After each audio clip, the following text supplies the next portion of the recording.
I thought my son's wedding would be the proudest day of my life. Instead, I watched my wife get humiliated in front of hundreds of people. Food was dumped on the floor and she was told to eat it quietly. My son laughed. Everyone thought I was just an old man who didn't matter anymore. They had no idea I was about to teach them a lesson they would never forget. Before I begin, if you've ever lived through betrayal like this, especially from your own family, please leave a comment, and subscribe to my YouTube. Sometimes the only way we heal is by sharing our stories and realizing we're not alone. I'm not a man who enjoys attention.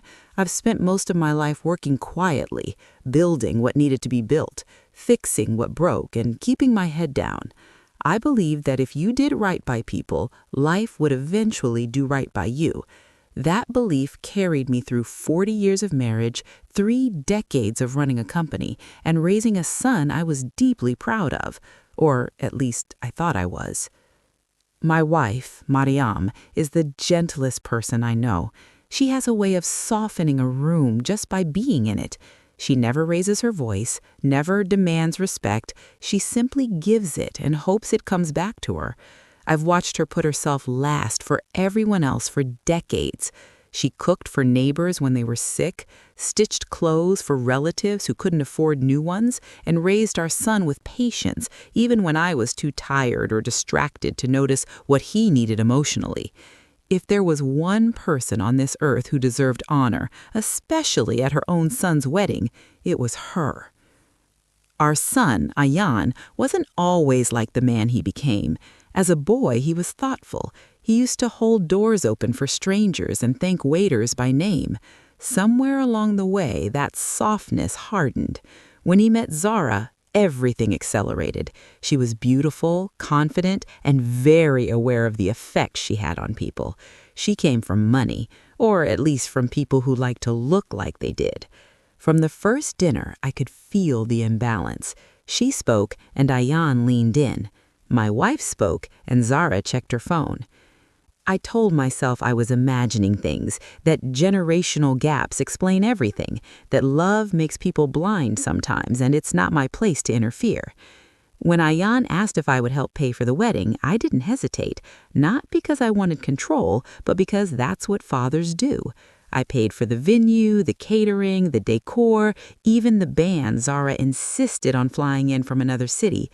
Every invoice came to my desk, I signed them quietly and kept my thoughts to myself. The wedding day arrived bright and loud and overwhelming. The venue was grand, marble floors reflecting chandeliers that looked like frozen fireworks. Everywhere I turned, there were people in expensive clothes, laughter ringing like glass. Mariam stood beside me, her hands folded neatly in front of her, wearing the sari she had saved for months to buy. She looked nervous but proud. When she smiled, I saw the years of sacrifice behind it. From the moment we arrived, something felt off. We weren't guided to the front rows like I expected. Instead, an usher waved vaguely toward the side. I saw Zara's parents seated prominently, surrounded by relatives and business associates. Mariam noticed too. She squeezed my hand as if to say it was fine. I let it go. It was their day, after all. The ceremony passed in a blur. Cameras flashed, applause rose and fell. I clapped when everyone else did, though my chest felt tight. Ayan didn't look at us once. Not when he walked down the aisle, not even when vows were exchanged, not even when he laughed loudly at something Zara whispered to him.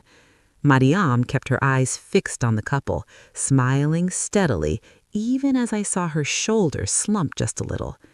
Then came the reception. Round tables dressed in white and gold filled the hall. Name cards glittered under soft lighting. We searched for ours. When we found them, they were placed near the back, close to the service doors. Again, Mariam said nothing. She simply sat down and smoothed her sari, pretending not to notice the whispers from nearby tables. Dinner service landed late. Plates were brought out in waves. Servers moved quickly, balancing trays high. When our table was finally served, Mariam thanked the young woman placing the dishes down. She always thanks people. That's who she is. I was just about to pick up my fork when I noticed Zara standing nearby, watching us. There was a smile on her face that didn't reach her eyes. What happened next unfolded slowly, like a nightmare you can't wake up from. A server passed too close, there was a sudden movement, a sharp clatter, and Mariam's plate tipped. Food slid off the floor and landed with a wet, humiliating sound. The room seemed to hush around us. I stood halfway from my chair, instinct screaming that this wasn't an accident. Zara laughed. Not a small laugh, a clear, ringing laugh that turned heads. She looked down at my wife and said loud enough for several tables to hear, "Oh dear, just eat it quietly. No need to make a scene. It's still food, isn't it?" I felt my blood drain from my face. Mariam froze. Her hands trembled as she stared at the floor. For a second, I thought she might cry. Instead, she slowly bent down as if her body had already accepted the humiliation before her heart could protest. I looked at my son. He was standing beside Zara. He saw everything, and he smiled. I wish I could tell you that I reacted immediately, that I shouted, overturned tables, or pulled my wife away in some dramatic display of righteous anger. But the truth is, I stood there, frozen, watching the woman I loved lower herself toward the floor because she had been told to. Sometimes shock doesn't look like action. Sometimes it looks like silence so loud it drowns out everything else. Miriam knelt slowly, her movements careful as if she were trying not to disturb the moment any further. Her face was calm in the way only deeply hurt people manage, the kind of calm that comes from years of swallowing pain for the sake of peace. Around us, conversations resumed in awkward fragments. A few people looked away, pretending not to see. Others watched with thin smiles, curiosity winning over decency. I finally found my voice, but it came out low and strained. I told her to stop. I told her she didn't need to do that. She looked up at me, and in her eyes I saw something that broke me far more than tears would have. I saw apology, as if she thought she had embarrassed me, as if this humiliation was somehow her fault. Zara waved a dismissive hand and said I was overreacting. She said it was just a joke, that people needed to lighten up. Her friends nearby laughed softly, the kind of laughter that signals loyalty to power, not truth. One of them whispered something, and Zara leaned in, amused. My son still said nothing. He avoided my eyes, focused instead on straightening his cufflinks, as if the floor beneath us wasn't soaked in disgrace. I helped Miriam back into her chair. She didn't touch the fallen food. She folded her hands in her lap and stared at the tablecloth. Her shoulders were rigid, like she was holding herself together through sheer will. I wanted to take her home. I wanted to erase the last 10 minutes from existence, but something inside me shifted. A quiet, dangerous calm settled in. I realized then that this wasn't about a plate of food. This wasn't even about a wedding. This was about who my son had chosen to become and who he thought we were. They saw us as old furniture, useful once, now easily shoved aside. They thought dignity could be negotiated depending on social rank. I sat back down. I said nothing more, and that silence confused them far more than shouting would have. Zara's smile faltered. She glanced at me once, then looked away. The music grew louder. Plates clinked. The night marched on, unaware that something irreversible had just happened. Throughout the rest of the reception, Miriam barely spoke. People came by to offer half-hearted congratulations, eyes flicking nervously between us and the head table. A few older relatives squeezed Miriam's hand, murmuring that they were sorry. She nodded politely, ever gracious, even in pain. I memorized every face, every reaction, every person who chose comfort over courage. When it was time for speeches, Ayan took the microphone. He thanked Zara's parents for their generosity. He praised his wife's elegance, her taste, her standards. Then he mentioned us, briefly. He said, "And thanks to my parents for everything else." Laughter rippled through the room. Zara smiled approvingly. Miriam clapped softly. I didn't. We left shortly after. No one stopped us. No one asked why. As we walked to the car, Miriam finally spoke. She told me she was fine. She told me not to make trouble. She said young people don't mean harm sometimes, that weddings are stressful, that it was probably an accident blown out of proportion. She always does this. She protects others from the consequences of their cruelty. I drove home in silence. My hands were steady on the wheel, but inside something was being carefully dismantled and rebuilt. That night, after Miriam went to bed, I sat alone in my study. I opened files I hadn't looked at in years. Employment contracts, salary records, share allocations. I read them slowly, deliberately, as if rereading the rules of a game I had never intended to play against my own child. Ayan worked at my company, not because I owed him a job, but because I believed in him. Zara had joined recently too, placed in a managerial role she hadn't earned because Ayan asked, and I wanted to support their future. I remembered how proud he was on his first day, how grateful. Somewhere along the line, gratitude turned into entitlement. I didn't sleep that night, not from anger, but from clarity. I understood now that love without boundaries teaches people the wrong lesson, that silence can protect cruelty if it lasts too long, and that respect, once lost, has to be reclaimed with action, not words. The next morning, Miriam made tea as usual. She moved a little slower than normal.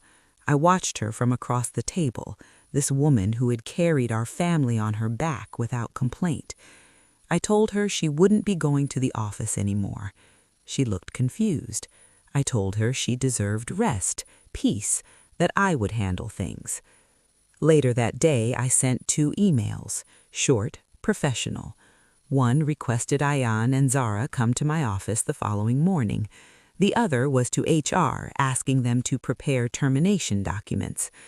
No explanations, no drama, just procedure.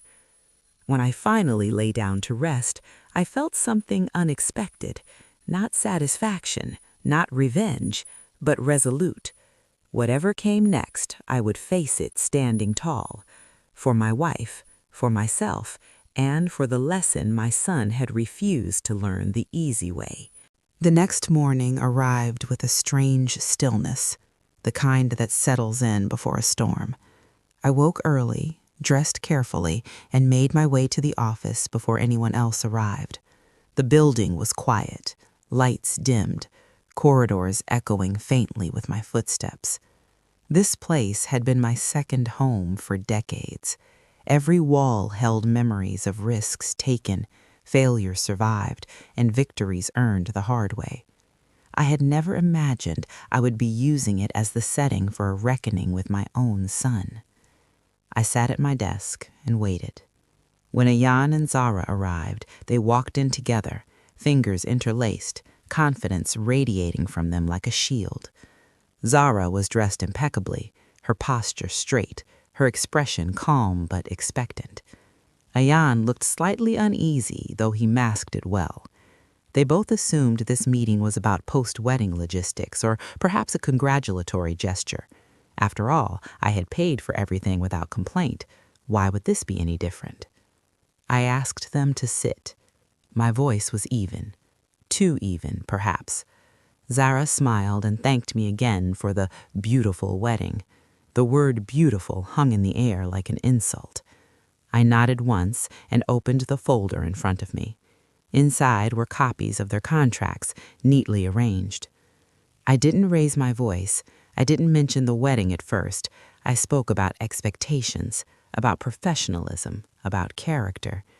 I reminded Ayan of the values we had discussed when he first joined the company about humility, respect, and responsibility. He shifted in his chair, glancing at Zara, who maintained her composure. Then I asked a simple question. I asked if they remembered what happened to Mariam at the reception. Zara laughed softly, just as she had the night before. She said it was an accident. She said people were too sensitive these days. Ayan nodded along, adding that weddings were chaotic and misunderstandings happen. I let them speak. I let them minimize, justify, and rewrite reality in front of me. When they finished, I told them something they didn't expect. I told them I believed them. Their smiles widened, relieved. That relief lasted only a second. Then I explained that accidents revealed character not in the mistake, but in the response. And their response had shown me everything I needed to know. I slid the termination letters across the desk. Zara's smile vanished instantly. Ayan's face drained of color. He asked if this was a joke. Zara demanded to know if this was even legal. I calmly explained the clauses they had signed, the probationary terms, the at-will conditions. I had always run a fair business. Everything was by the book. Ayan's voice broke when he asked why. He said family shouldn't be treated this way. I told him family is exactly why I was doing this. Because if I allowed my own wife to be humiliated without consequence, what message would that send to every other employee, to every other woman, to myself? Zara stood up abruptly. She accused me of holding a grudge. She said I was jealous, controlling, unable to accept that my son had moved on. I listened without interrupting. When she finished, I told her she was right about one thing. My son had moved on. He had moved away from the values that raised him, and until he found his way back, I could no longer trust him in my business. They left in silence. The door closed softly behind them, but the echo lingered. I sat alone for a long time, staring at the empty chairs. Firing them didn't bring me joy. It brought me a quiet sadness, the kind that comes when you realize love alone can't fix everything. News travels fast in companies, and even faster in families. By evening, my phone was full of messages. Relatives accused me of ruining a marriage. Friends warned me I would regret pushing my son away. Zara's mother called, her voice sharp, telling me I had embarrassed their family. I listened to every call. I responded to none. That night, Ayan came to our house alone. He stood in the doorway like a stranger, eyes tired, shoulders slumped. He asked to talk. We sat at the dining table, the same one where he had done homework as a child. He asked why I didn't defend him at the wedding if I felt so strongly. I told him I was watching to see if he would defend us. He had his answer then, and so did I. He said Zara didn't mean it, that she was under pressure, that her family expected certain standards. I asked him whose standards required humiliating his mother. He had no answer. He stared at the table, hands clenched, and for the first time I saw a crack in the armor. I loved him. I told him that I always would. But love doesn't mean silence. Love doesn't mean enabling cruelty. He left without saying goodbye. Mariam listened quietly when I told her everything. She cried then, not because of the firing, but because she felt she had caused a rift. I held her and told her the truth, that the rift already existed. All I'd done was stop pretending it didn't. In the weeks that followed, Ayan stopped calling. Zara blocked us on social media. Rumors circulated. Some painted me as a villain. Others began sharing stories of their own mistreatment at weddings, at family gatherings, at the hands of those who believed money bought immunity. Slowly, I realized this story wasn't just ours. One evening, Mariam and I sat on the porch watching the sunset. She thanked me for standing up for her. I told her I was sorry it took me so long. She smiled, that gentle smile that forgives even when it shouldn't have to. I knew then that whatever I lost, I had kept the most important thing, our dignity. And sometimes that's worth more than family approval, business success, or public opinion. The silence that followed those weeks was heavier than any argument. Our house, once filled with routine calls and casual visits, felt strangely hollow. Mariam tried to keep things normal. She watered her plants, cooked meals she knew I liked, and asked about my day as if nothing fundamental had shifted, but I could see the weight in her eyes. A mother never stops worrying, no matter how old her child gets or how deeply he hurts her. I threw myself into work, not to escape, but to steady myself. The company needed leadership, and in many ways, so did I. Employees were careful around me at first, unsure of what kind of man fires his own son. Then something unexpected happened. People began stopping by my office, quietly, respectfully. One by one, they told me thank you. They said it meant something to see that the rules applied to everyone, that dignity mattered more than bloodlines. I nodded and listened, humbled by the realization that doing the right thing often looks cruel from the outside, but feels safe to those who need it most. One afternoon, I received a letter in the mail. Not an email, not a message, a handwritten letter from Ayan. The paper was creased as if he had folded and unfolded it many times before sending it.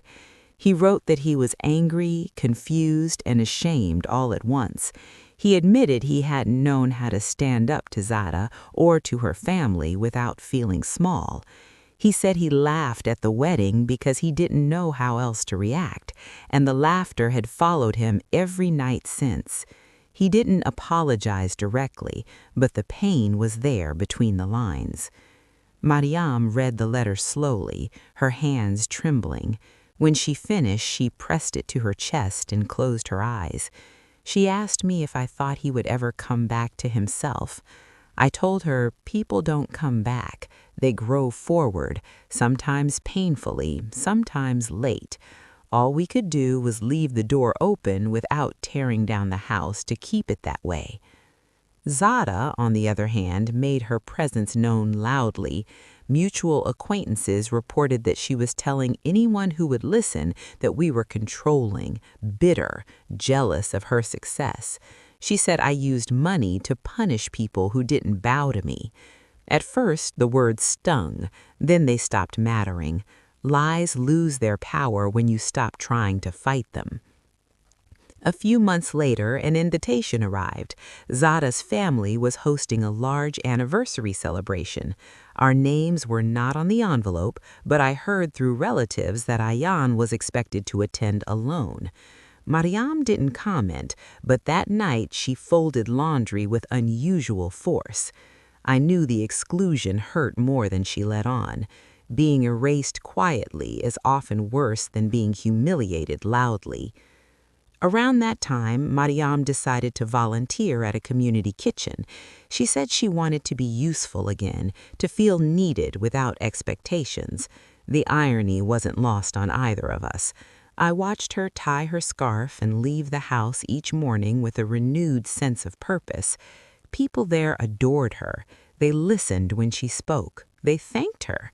Slowly, I saw her confidence return, not because someone restored it to her, but because she reclaimed it herself. One evening, as she prepared dinner, she told me something that surprised me.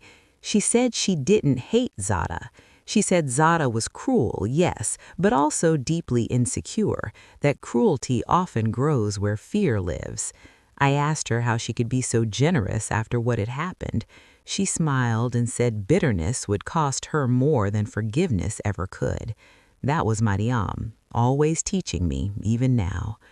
Then came the phone call I hadn't expected. It was Ayan. His voice sounded different, quieter. He asked if he could come over. He said he needed to talk, really talk, without Zada, without defenses. I told him the door was open. When he arrived, he didn't sit right away. He stood in the living room, looking around as if seeing his childhood home for the first time. He apologized then, properly, to Mariam. He said he was ashamed of himself, ashamed of his silence, ashamed that he had chosen comfort over courage. Tears rolled down his face, and for the first time since the wedding, Mariam cried too.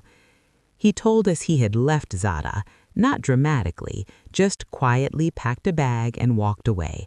He said the marriage had been built on performance, not partnership, that the wedding day had been the moment he realized how far he had drifted from himself. I listened without interrupting. This wasn't a victory, it was a reckoning.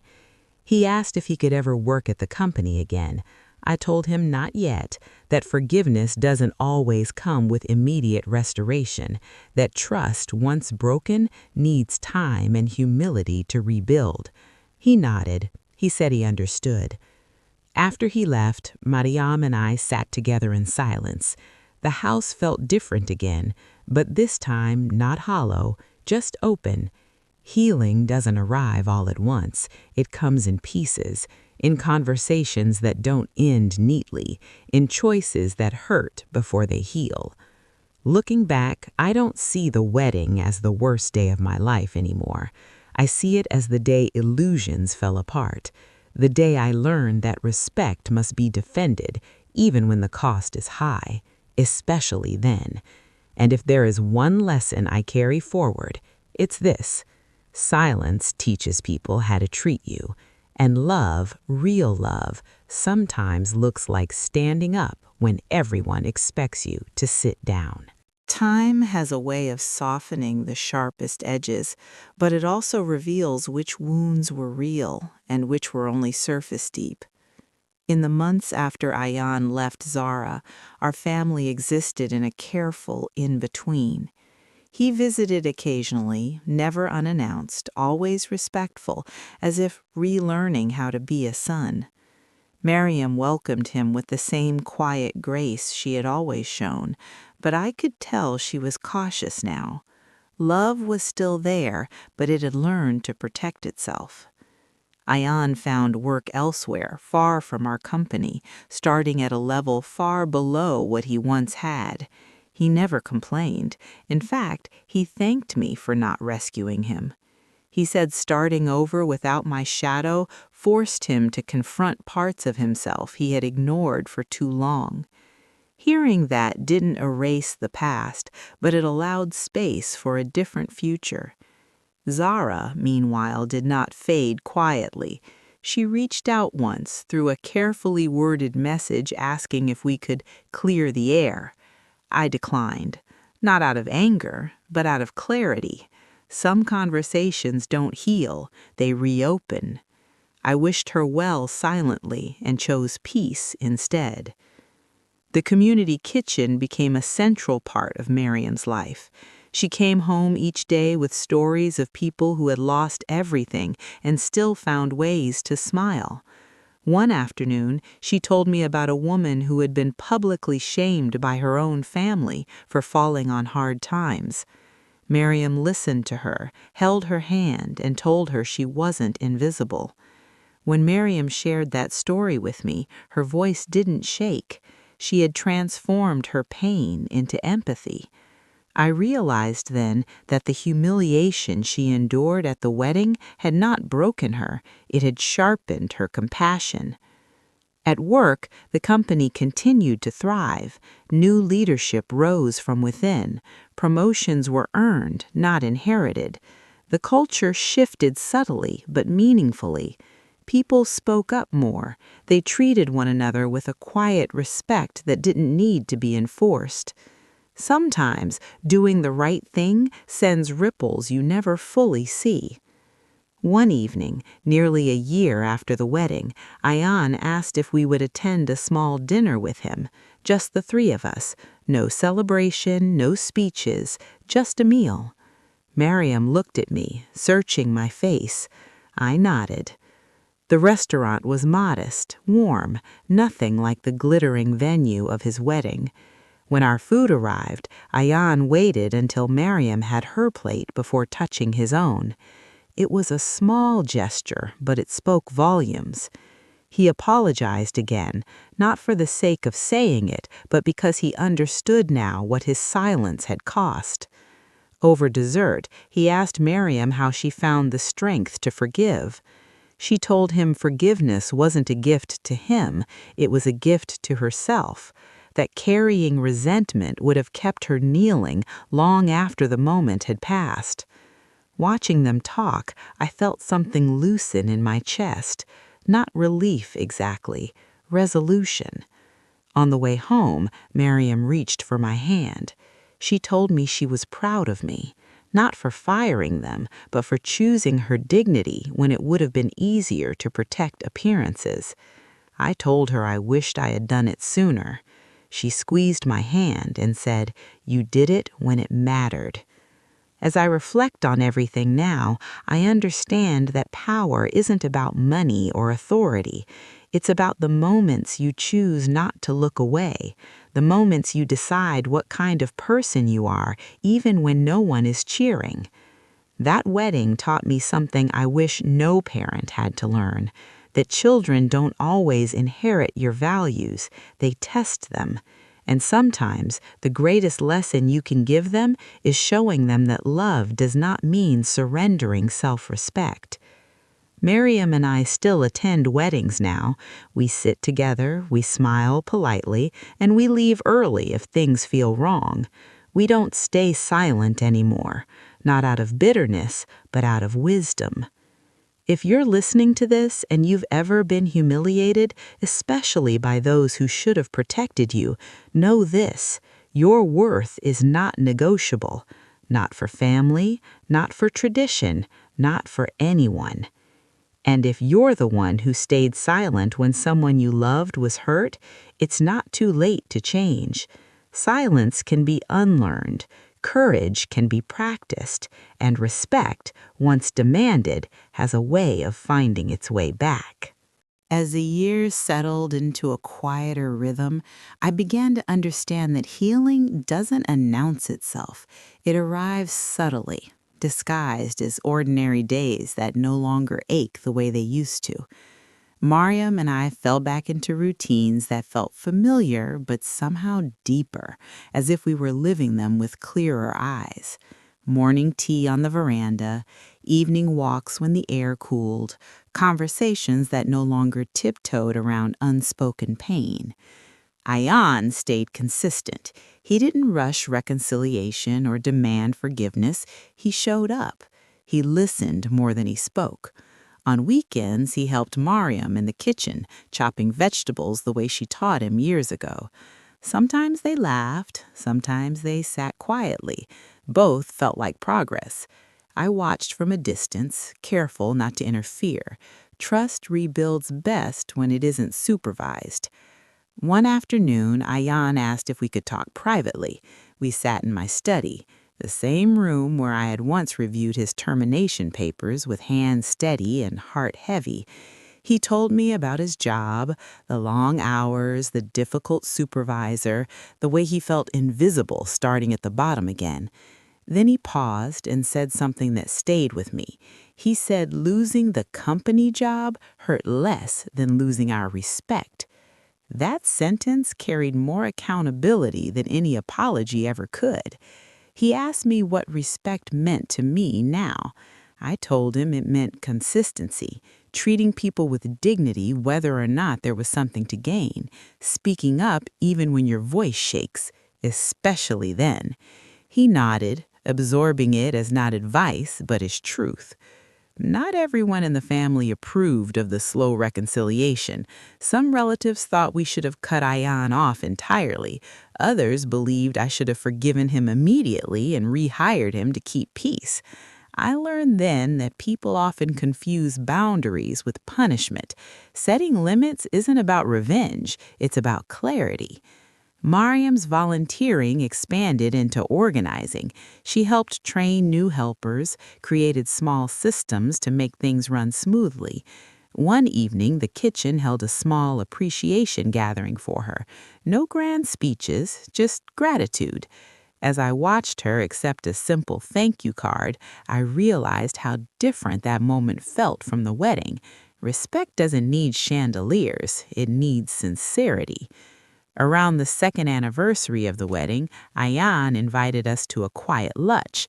He wanted to mark the day, not to reopen wounds, but to acknowledge them. He said pretending it never happened would dishonor the growth that came from it. That surprised me. It also made me proud. At lunch, he spoke openly about Zara, not with bitterness, but honesty. He admitted he had mistaken confidence for character, status for substance. He said he had been so afraid of losing her approval that he forgot to protect the people who had loved him longest. Mariam listened with her usual calm. When he finished, she told him something simple and profound. She said, "Courage isn't loud. It's choosing what's right when you know you'll be uncomfortable." As we walked out of the restaurant, Ayan stopped and thanked me again, not for the firing, for the example. He said if I hadn't acted, he might still believe silence was strength. That was the moment I finally let go of the guilt I had been carrying, the guilt of being the villain in someone else's story. Life moved forward. The company grew, Mayim's circle widened. Ayan matured in ways no promotion could have taught him. Occasionally, I still thought about the wedding, about that moment frozen in time when dignity was tested publicly. It no longer filled me with anger. It reminded me of who I chose to be. One evening, Mariam asked me if I would have done anything differently. I thought carefully before answering. I told her I might have spoken sooner, not to explode, but to draw a line immediately. She nodded. We both understood that growth often includes acknowledging where we fell short. If there's one thing this experience taught me, it's that respect begins at home but doesn't end there. The way we allow others to treat us teaches them what they can get away with, and the way we respond teaches them who we are. To anyone listening who feels trapped between keeping peace and keeping dignity, know this: peace built on silence is fragile. Dignity defended with calm resolve endures. You don't need to shout to stand tall. Sometimes the most powerful statement is quiet action taken at the right moment. That day at the wedding, I didn't shout. I didn't cause a scene, but I didn't forget either. And in the end, that made all the difference. By the time the third year rolled around, the story of the wedding had settled into something quieter, less like an open wound and more like a scar that reminded us where we had healed. Life didn't return to what it had been before, but it found a better balance, one rooted in honesty rather than avoidance. Ayan continued to grow into himself. He stopped trying to impress people who valued image over integrity. He learned how to say no without apologizing. When he talked about work, it wasn't about titles anymore. It was about effort, about learning, about showing up even when no one was watching. I saw in him the boy he used to be, tempered by hard lessons. Mariam became a quiet pillar in the community kitchen. People sought her out, not because she demanded attention, but because she made them feel seen.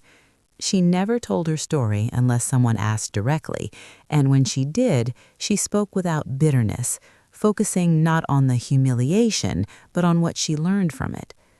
Watching her, I understood that strength doesn't always roar.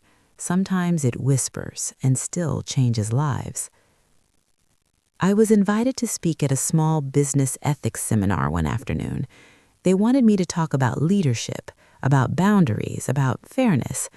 I almost declined. Public speaking was never my comfort, but Miriam encouraged me. She said our experience might help someone else choose courage sooner than we did. When I stood at that podium, I didn't mention the wedding directly. I talked about a moment when personal loyalty conflicted with professional integrity. I spoke about how leaders teach values not through policies, but through choices that cost them something. When I finished, a young man approached me with tears in his eyes. He said he had been allowing his brother to mistreat employees in their family business because he was afraid of breaking the family apart. He said he knew now what he needed to do.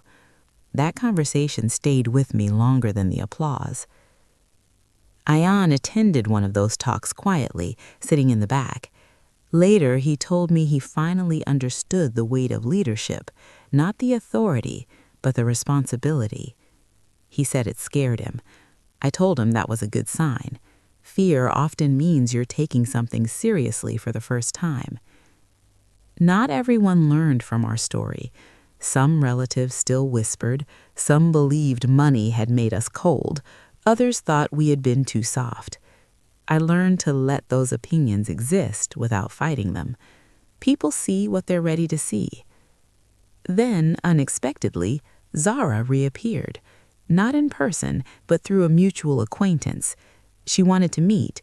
She said she had changed, that therapy had helped her understand her behavior, that she wanted to apologize to Miriam. I brought the message home and told Miriam everything, without opinion, without pressure. Miriam thought about it for a long time. She sat quietly, hands folded, eyes distant. Then she said something I didn't expect. She said she would meet Zara, not to reopen the past, but to close it properly. They met at a small cafe. I waited outside, pacing slowly, nerves tight in my chest. When Miriam emerged, her expression was calm. She told me Zara had apologized, not perfectly, not completely, but sincerely enough to matter. Miriam told her she accepted the apology, not because Zara deserved it, but because Miriam deserved peace. That meeting didn't change everything. Zara and Ayan remained apart, the past remained the past, but it removed the last sharp edge from the story. Forgiveness didn't restore what was lost, it released what no longer needed to be carried. Later that evening, Miriam thanked me for supporting her decision. I realized then how far we had come, from a moment of public humiliation to private empowerment. If you take anything from this story, let it be this. Respect is not about hierarchy. It's not about age, money, or status. It's about recognizing another person's humanity and refusing to step on it for your own comfort. I once believed being a good father meant protecting my child from consequences. Now I know it means protecting values, even when your child resents you for it. And being a good husband doesn't mean shielding your wife from pain at all costs. It means standing with her when pain arrives and choosing her dignity every time. There is a quiet kind of peace that settles in when nothing is left unresolved. Not because every story has a happy ending, but because the weight of unfinished conversations finally lifts. That was the season Miriam and I entered after her meeting with Zara. We didn't talk about it often. We didn't need to. The tension that once lived between us and the past simply wasn't there anymore. Ayan seemed lighter, too. Not euphoric, not careless, but grounded. He stopped carrying guilt like a punishment and started carrying responsibility like a compass. He asked Miriam questions now about her childhood, about the years she spent supporting me while I built the business, things he had never bothered to ask before. Listening replaced defending. That change alone felt like a small miracle. One afternoon, Ayan asked me if I regretted paying for the wedding. The question surprised me. I thought about it carefully before answering. I told him I didn't regret the money. I regretted the silence. Money can be earned again. Silence costs more. He nodded slowly, absorbing that truth the way one does when it finally fits. At the company, I began stepping back, not retiring completely, but mentoring more than managing. Younger leaders took on responsibilities, guided by principles rather than pressure. When they asked me how to handle difficult personnel decisions, I told them the same thing every time. Ask yourself who you are protecting and why. If the answer makes you uncomfortable, you're probably close to the truth. Miriam and I started traveling modestly, short trips, quiet places. We walked through unfamiliar streets holding hands like newlyweds, not because we were trying to recapture youth, but because we had learned to appreciate presence.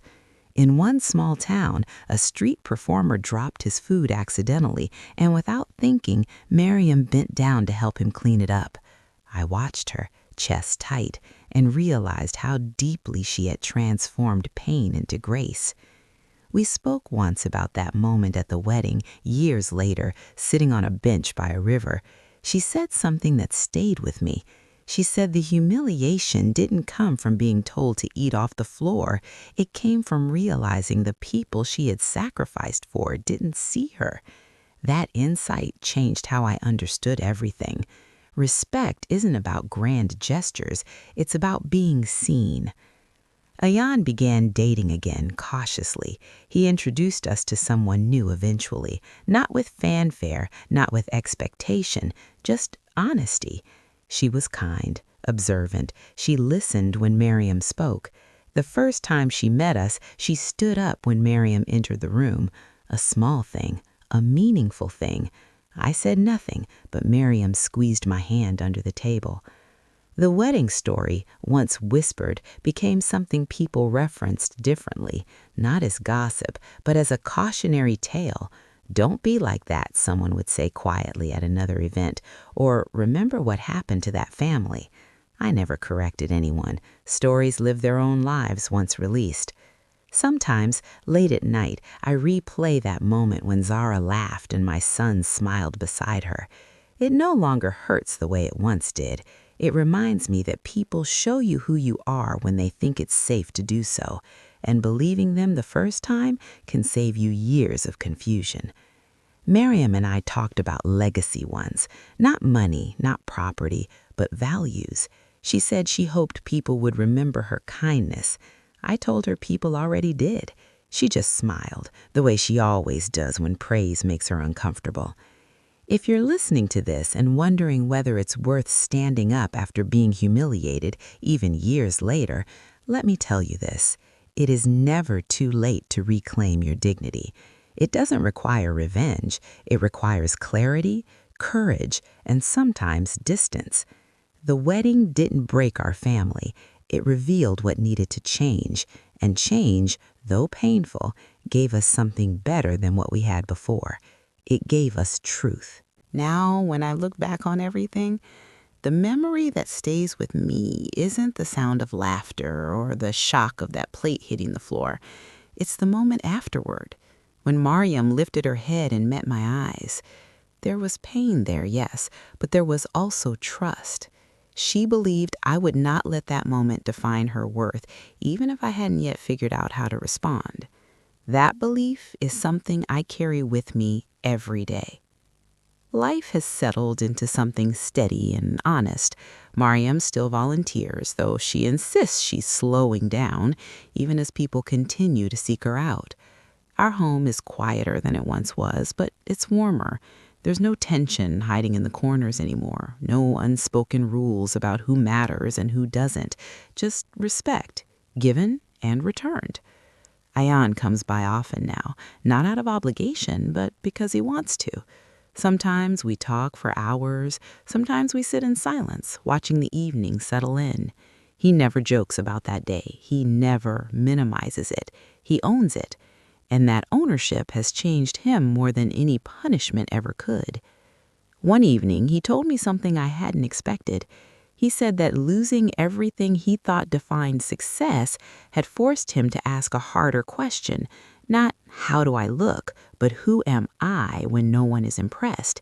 He said he finally understood why I had always chosen quiet consistency over loud approval. Hearing that, I felt a sense of peace I didn't know I'd been waiting for.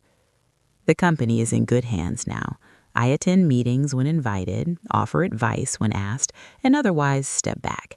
Watching younger leaders wrestle with ethical decisions reminds me that every generation faces its own tests. The details change. The values don't have to. Mariam and I still attend weddings, birthdays, family gatherings. We don't sit at the back anymore unless we choose to. If someone speaks out of turn, we address it calmly, immediately, not to embarrass, but to establish boundaries. People learn quickly when dignity is non-negotiable. Every so often, someone recognizes me and asks if the story is true. I never give details. I simply say this: a moment of disrespect taught us who we were willing to be. That's usually enough. If there's a moral to all of this, it's not about firing anyone or power or revenge. It's about the quiet strength it takes to say, this is not acceptable, even when doing so costs you comfort, approval, or proximity to people you love. I've learned that love without respect becomes fragile, that family doesn't mean entitlement, and that the most important legacy you leave isn't what you give your children, but what you refuse to tolerate in their presence. Mariam once told me that day at the wedding forced her to see herself clearly, not as someone to be pitied, but as someone worthy of being defended. I told her she had always been worthy. I just needed to prove that I knew it too. So, if you're listening to this and you're standing at the edge of a moment where silence feels easier than truth, I hope you remember our story, not for the drama, but for the choice. Because the choice you make in moments like that will echo far longer than the event itself. Respect is not optional, not in public, not in private, not at a wedding, and certainly not in a family. It's been several years since that wedding, and the memory no longer burns like fire. It hums quietly, a reminder of lessons learned the hard way. I've thought a lot about the kind of parent I wanted to be, the kind of husband I wanted to be, and the kind of man I am when no one is watching. That day, when my wife knelt on the floor, I realized that all the money, all the appearances, all the effort to do the right thing externally means nothing if you fail to protect the dignity of the people you love most. Miriam has healed in ways that are subtle but profound. She walks taller now, even when we go to events where she might be scrutinized. She has learned that it's not weakness to accept pain, but strength to move through it with her head held high. I see it in the way she interacts with strangers, with friends, and even with me. Every gesture she makes now carries an unspoken authority. I will not be diminished. Ayan has grown too, though in his own slow, deliberate way. He's learned the hard truth that respect cannot be demanded by force or assumed by birthright. It must be earned and upheld consistently. Watching him interact with employees now, without me hovering, I see flashes of the boy who once opened doors for strangers, combined with the man who has learned humility the hard way. He apologizes when he is wrong, listens more than he speaks, and makes decisions based on principle rather than approval. Watching him change is its own quiet vindication. I've noticed something remarkable in myself, too. The anger that once filled me when I recalled that moment at the wedding has softened into clarity. Anger is useful, I've realized, if it teaches you something, but it can also consume. I've learned to carry it lightly, like a compass pointing toward boundaries I will no longer compromise. My patience is no longer passive, it is deliberate, informed by experience and by the need to protect dignity, not just mine, but those around me. One of the most surprising lessons came from watching Miriam forgive, not forgetting, not excusing, but letting go of the burden of resentment so she could be free. That act did more to restore peace than anything I could have done with authority or money. It taught me that sometimes defending someone's dignity doesn't require confrontation, it requires allowing them to reclaim their power on their own terms. Occasionally, we receive updates about Zara. She continues to live her life, building a career, pursuing her own ambitions. She has apologized more formally now, though Miriam never sought it. Our forgiveness was never contingent on her recognition. It was always about preserving our own peace. That distinction matters. Too often, people wait for validation from those who wronged them, not realizing that their own sense of self-worth does not depend on it. The company has evolved too. Policies now exist to protect employees at every level, not because of fear, but because I insisted on values being lived, not just posted on a wall. Respect, fairness, and accountability are woven into every decision. Watching young managers navigate challenges with empathy and firmness makes me realize that moments of crisis, like the wedding, can ripple outward, shaping culture in ways we don't immediately see. Miriam and I spend more time reflecting now, quietly. We talk about the past without bitterness and about the future without fear. We know we are not perfect, we know mistakes will happen, but we also know that dignity, once defended, is an anchor in life that cannot be stolen. I often reflect on what I would say to parents in similar situations. I would tell them this: stand up, calmly, firmly. Do not confuse love with complacency. Protect your children from mistakes, yes, but also protect the people they may choose to hurt if left unchecked. Teach values by example. Sometimes the lessons that seem harshest in the moment are the ones that shape a person for life. If someone listening has ever been humiliated in front of others by a family member, a friend, or even a stranger, know this: the moment does not define your worth.